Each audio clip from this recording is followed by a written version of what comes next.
भिशी group प्रगती colony Sakoli तर्फे परभणी येथील डॉक्टर बाबासाहेब आंबेडकर यांच्या पुतळ्यासमोरील संविधानाची प्रतिकृतीची तोडफोड प्रकरणी जो भीमसैनिकाला लाठीचार्ज करून मारहाण केली त्याच्या सहित सोमनाथ सूर्यवंशी यांना मारहाण करून पोलीस कस्टडीमध्ये मृत्युमुखी पडला। त्या निषेधार्थ त्याला श्रद्धांजली म्हणून निर्माणा नास रेस्टॉरंट साकोली येथे एक भिशी ग्रुपची बैठक घेण्यात आली। त्या बैठकीमध्ये सोमनाथ सूर्यवंशी यांना श्रद्धांजली अर्पित करण्यात आली व त्याच्या मारेकऱ्यांना कठोरातला कठोर शासन करण्यात यावे, त्याचप्रमाणे त्याला 1 कोटी रुपये देण्यात यावी व घरच्या मंडळींना एकाला नोकरी देण्यात यावी अशा पद्धतीची मागणी करण्यात आली। त्यामध्ये नलिनी करमनकर, वर्षा कांबळे यांनी मनोगत व्यक्त केले। या प्रसंगी संघमित्रा मेश्राम यांनी संचालन केले तर आभार विद्याताई रंगारी यांनी मानले। त्या प्रसंगी मीनाक्षी अकुलवार, ताराबाई येसनशुरे, रोहित शेख, हर्षला राऊत, वीणाताई शहारे, संगीताताई शहारे, वंदना बागडे व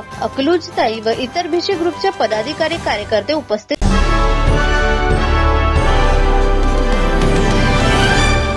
निर्वाणा रेस्टॉरंट जमनापूर इथे आहे। भिशी प्रगती कॉलनी, भिशी ग्रुप प्रगती कॉलनी यांच्यातर्फे परभणी घटनेसंदर्भात सोमनाथ सूर्यवंशी यांना श्रद्धांजली अर्पित करण्याकरता या ठिकाणी एक कार्यक्रम, श्रद्धांजली कार्यक्रम आयोजित करण्यात आलेला आहे। आपल्यासोबत आहे सेवानिवृत्त मुख्याध्यापक नलिनी करमनकर। काय प्रतिक्रिया आहे मॅडम, आपण काय सांगाल? माझी प्रतिक्रिया ही आहे, 10 डिसेंबरला परभणी इथं बाबासाहेबाच्या पुतळ्यासमोर जी राज्यघटनेची प्रत ठेवलेली होती त्या प्रतिकृतीची काही व्यक्तींनी विटंबना केली आणि त्या विटंबना करणारा जो आरोपी होता त्या आरोपीला पकडण्यात यावे याकरिता परभणीतील लोकांनी मोर्चा काढलेला होता।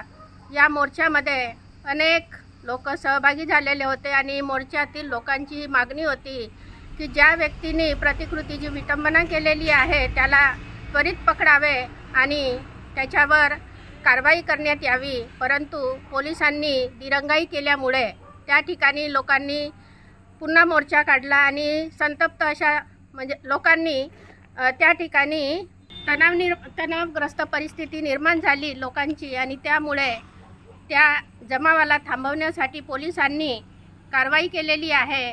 अनेकांना पकडलेलं आहे आणि जे 13 वर्षाचे आहे, 16 वर्षाचे आहे, मुली आहे, मुलं देखील आहे, अशांना पकडून त्यांनी जेलमध्ये टाकलेलं आहे। त्यावर आमची अशी प्रतिक्रिया आहे की जे होतकरू तरुण आहेत त्या तरुणांना सोडण्यात यावे। त्याचप्रमाणे सोमनाथ व्यंकट सूर्यवंशी हा वकिलीचं शिक्षण घेत होता, त्याचा शेवटचा वर्ष होता, 3रा वर्ष होता वकिलीचा आणि त्यामुळे त्याला बाबासाहेबाविषयी खूप आवड होती।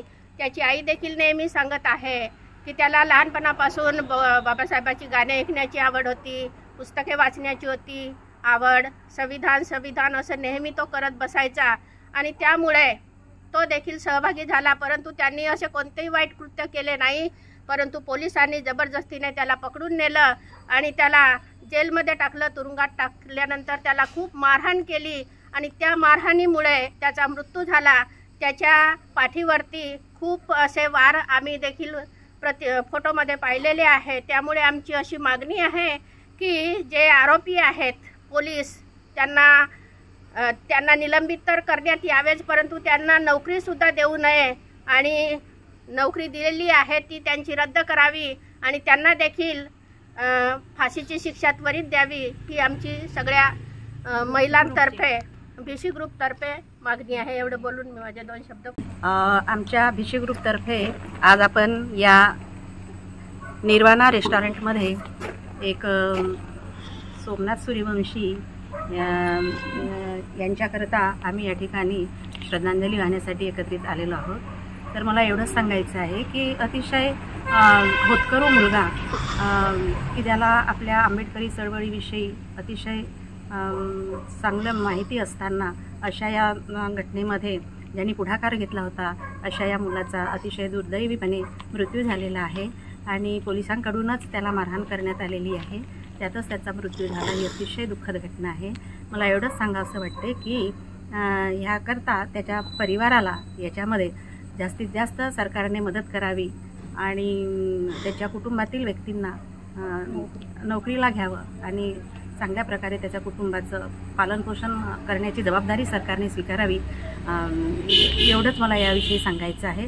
आणि मारेकऱ्यांना जास्तीत जास्त शिक्षा व्हावी असे मला वाटते.